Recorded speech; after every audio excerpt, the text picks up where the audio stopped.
Assalamualaikum warahmatullahi wabarakatuh. Selamat pagi atau selamat siang. Saya ucapkan kepada kelas 10 IPA 1, IPA 2 atau IPA 3 yang pada hari ini atau pada saat ini sedang mengikuti pelajaran bahasa Indonesia. Seperti biasa, sebelum kita memulai pelajaran, kita akan berdoa kepada Allah Subhanahu wa taala, Tuhan Yang Maha Esa. Mudah-mudahan hari ini kita memperoleh ilmu yang bermanfaat bagi kita semua, dan diberi kemudahan oleh pemilik ilmu itu, agar kita bisa menerima pelajaran dengan sebaik mungkin. Yang beragama Islam, mari kita membaca Bismillah. Yang non Islam bisa masing-masing. Bismillahirrahmanirrahim. Kemudian saya berharap semua kalian kelas 10 IPA 1, IPA 2, IPA 3 yang sedang mengikuti pelajaran saya mudah-mudahan sehat walafiat, tetap semangat, dan jangan pernah mengeluh, bahwa menuntut ilmu adalah kewajiban bagi kita semua. Topik kita hari ini pada pertemuan kedua adalah masih tetap tentang teks laporan masih tentang teks laporan hasil observasi dengan topik isi pokok teks laporan hasil observasi. Tujuan pembelajarannya adalah satu, menganalisis isi dan aspek kebahasaan minimal dua teks laporan hasil observasi. Yang kedua, mengonstruksi teks laporan hasil observasi dengan memperhatikan isi dan aspek kebahasaan. Adapun materinya adalah pernyataan umum, deskripsi bagian, deskripsi manfaat dan kebahasaan kalimat, definisi, dan kata sifat.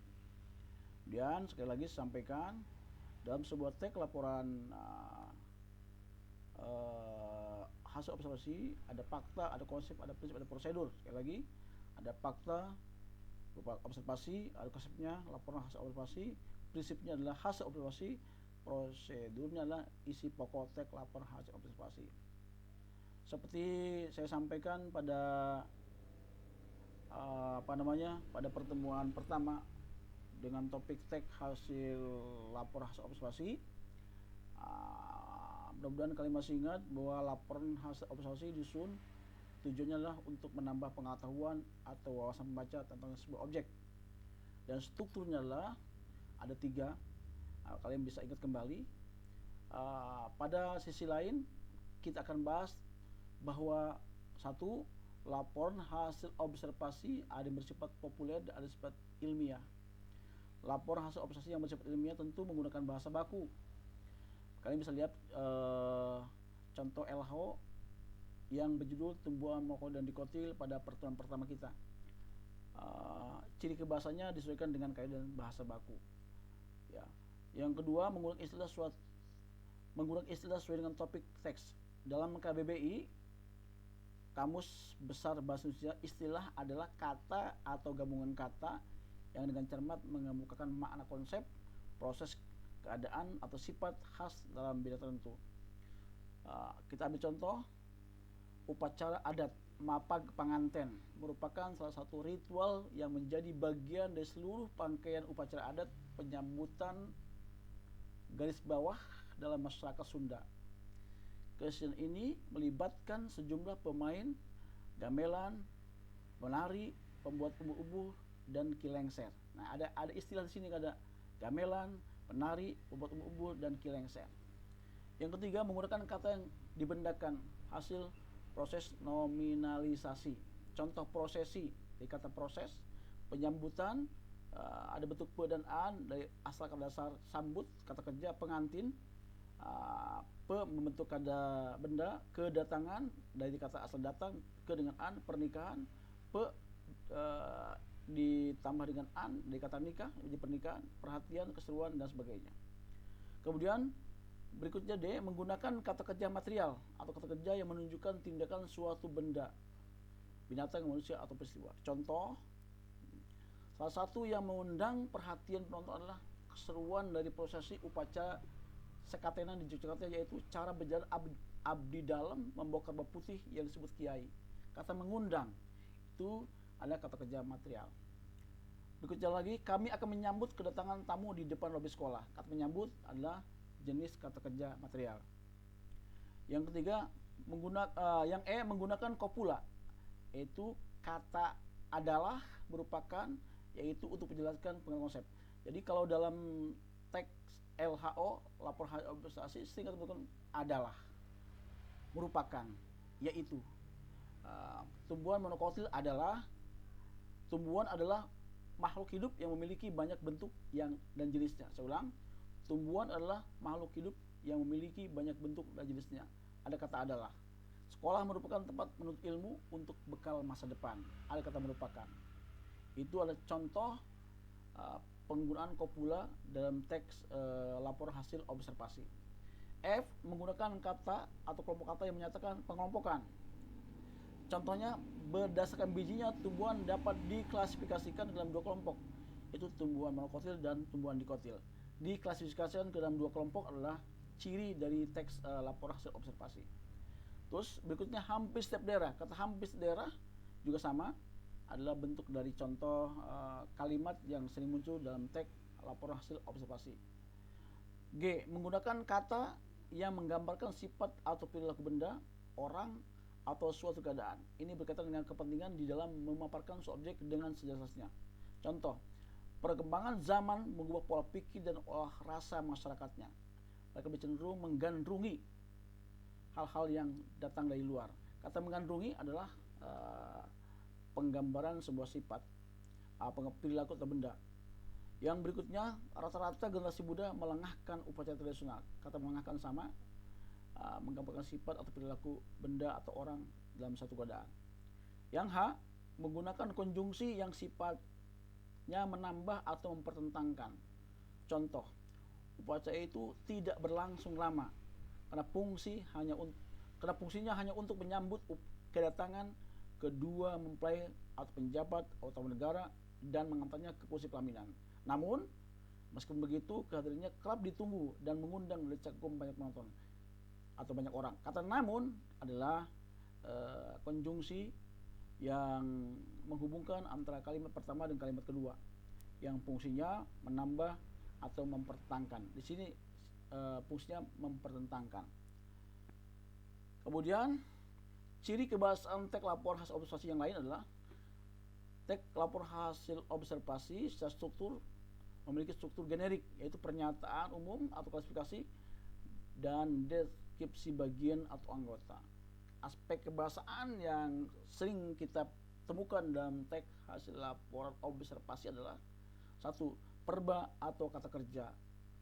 Perba atau kerja dibentuk dengan menggunakan imbuhan me, kan, me, i, ber, di, kan, dan di, i. Kelompok, mengelompokkan, berkelompok, dikelompokkan. Kelompok kata benda diproses dengan menggunakan imbuhan menjadi kata kerja, mengelompokkan, berkelompok, dan dikelompokkan. Pada teks laporan, perba dan prasa sering digunakan sebagai predikat yang menyatakan klasifikasi. Klasifikasi ditandai dengan penggunaan perba dan prasa perba seperti digolongkan, dikelompokkan, dibagi, dibedakan, terbagi atas, terdiri atas, dan termasuk pula. Selain itu, dalam teks LHO sering menggunakan perba yang menyatakan definisi seperti kata adalah, ialah, dan merupakan, seperti saya jelaskan sebelumnya. Contoh, harimau dapat digolongkan ke dalam mamalia, yaitu hewan yang menyusui. Harimau subjek dapat digolongkan predikat ke dalam mamalia, yaitu hewan yang menyusui, ada keterangan. Dapat digolongkan ada prasa verbal nanda klasifikasi. Jadi prasa atau kelompok dapat digolongkan adalah prasa verbal, prasa kerja, nanda klasifikasi. Berikutnya, nomina, kata benda dengan menambahkan imbuhan an, pean, peran, dan kean. Makan, makanan. Tunjuk, pertunjukan. Peran, rumah, perumahan. Kean, keadilan, dan sebagainya. Contoh, kata duduk, kata kerja, dudukan jadi kata benda, pendudukan kata benda, dan kedudukan juga kata benda. Nah, berikutnya kalimat kompleks. Perhatikan kalimat kompleks. Kalimat saya ulang, kalimat simplek. Kalimat simplek adalah kalimat yang terdiri dari atas satu struktur dan tidak berkonjungsi. Sekali lagi, Kalimat simplex adalah kalimat yang terdiri atas satu struktur dan tidak berkonjungsi. Jadi satu struktur dan tidak berkonjungsi. Satu struktur berarti kalimat tersebut hanya memiliki satu predikat. Misalnya SP subjek predikat, SPO subjek predikat objek, SPOK, KSP, KSPO, KSPK, dan KSPOK.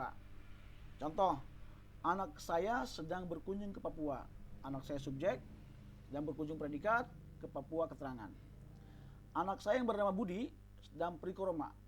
Saya ulang, anak saya bernama Budi sedang pergi ke Papua. Anak saya yang bernama Budi subjek sedang pergi predikat ke Papua keterangan. Mohon maaf tadi kalau terlalu cepat. Yang keempat, kalimat simplex. Ada kalimat simplex, ada kalimat kompleks. Tentu beda. Simplex dan kompleks. Kalimat kompleks adalah kalimat yang terdiri atas dua struktur atau lebih.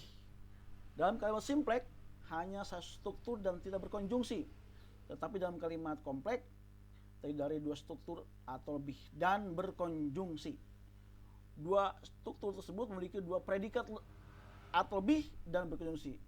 Dua struktur berarti kalimat tersebut memiliki dua predikat atau lebih seperti SP subjek predikat, SP plus SP. Ya, SPO, SPK atau KSPO plus SPO tambah menyebutkan konjungsi. Jadi di tengah-tengah ada konjungsi. Ya, contoh, malam makin larut sedangkan pekerjaan belum selesai. Satu kalimat ini terdiri dari dua klausa. Malam makin larut satu klausa, pekerjaan belum selesai satu klausa. Jadi satu kalimat ada dua klausa dihubungkan dengan konjungsi kata sedangkan. Makan malam larut, malam makin larut, sedang pekerjaan belum selesai. Satu kalimat, dua klausa. Malam subjek, makin larut predikat, pekerjaan subjek, belum selesai predikat. Berikutnya, hujan lebat mengguyur Jakarta selama 3 jam sehingga Sungai Ciliwung meluap. Ya, hujan lebat mengguyur, hujan lebat subjek, mengguyur predikat, Jakarta objek, selama 3 jam keterangan, Sungai Ciliwung subjek, meluap predikat. Sama, satu kalimat, dua klausa. Yaitu, klausa pertama, hujan lebat mengguyur Jakarta selama 3 jam, dan klausa kedua, Sungai Ciliwung meluap. Satu kalimat, dua klausa. Di tengahnya ada konjungsi, yaitu kata sehingga. Catatan pertama, berikut konjungsi yang dapat membentuk kalimat kompleks adalah kata-kata di bawah ini. Ini, dan, atau, dan seterusnya. Di bawah ini, saya ulang. Catatan pertama, berikut konjungsi yang membentuk kalimat kompleks adalah kata-kata di bawah ini. Misalnya kata dan, atau, bahkan, sedangkan, tetapi, melainkan, dan sebagainya. Kita buat kalimat dengan menghubung kata dan. Saya membaca buku dan dia membaca koran. Yang dengan konjungsi atau, kalian memilih saya atau dia. Ya. Dengan kata sedangkan, kami sedang berpikir mengenai masalah itu, sedangkan dia sedang berpikir tentang masalah yang lain. Ya. Tetapi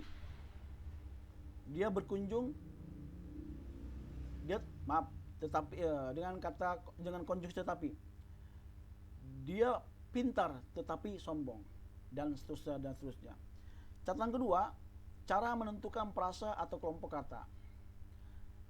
Contoh pertama, mereka membaca buku dan saya membaca novel. Mereka subjek, membaca predikat, buku objek, dan konjungsi, saya subjek, membaca predikat, novel objek.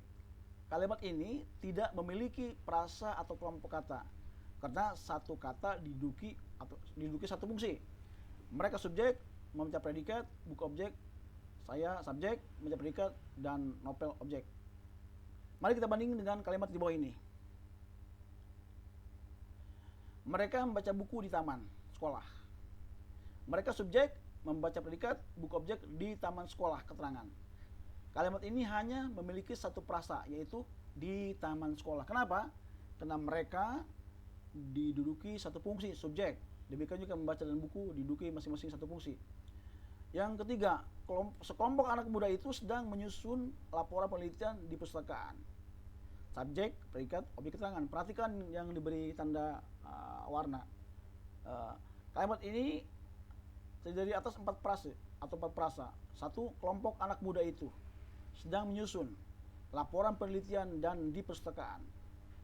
Demikian kita simpulkan, jadi prasa adalah kelompok kata yang terdiri 2 kata atau lebih dan tidak melampaui batas sebuah kalimat. Jadi 2 kata atau lebih. Tapi kalau 1 kata bukan prase. Saya yakin kalian paham bagaimana membedakan antara kalimat simpleks, kalimat kompleks,